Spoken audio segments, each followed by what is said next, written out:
these sources by the Reuters news agency, it will be really a bombshell revelation, because we're talking now about 1,000 contractors from Wagner, this mercenary wing of Moscow, let's say, arriving in Mali to train, to arm, to secure the presidency. And we know that the momentum is that the French are receding. They are leaving, especially North Mali. This is the Operation Barkhane. This is the involvement of France, more than 5,000 soldiers.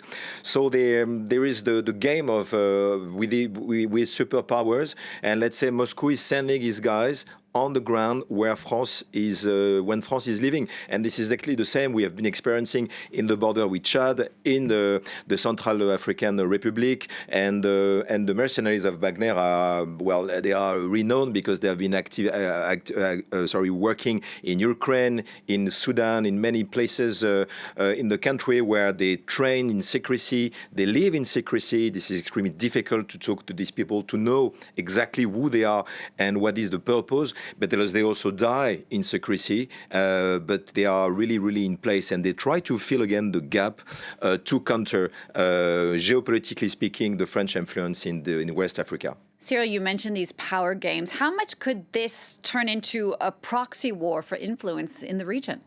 Well, it's difficult to say, but for example, from what we know in West Africa, in Bangui, in the Republican Central African country, there is really a proxy war on the field, because the Wagner is taking care of the presidency security against the French. So it's contaminating the relationship between the two countries. I remind that the France is traditionally a power, former colonial power in this region, and it comes very, very, very dark and strong on the and nasty, on the ground between the Moscow diplomats, for instance, and the French the diplomats. So the fact is just to grab power for not too much, because Wagner has used to, for example, taking care of mining companies to get retribution money from the governments, and France is not doing the same. So we're talking on a more larger spectrum of a new way of seeing globalization,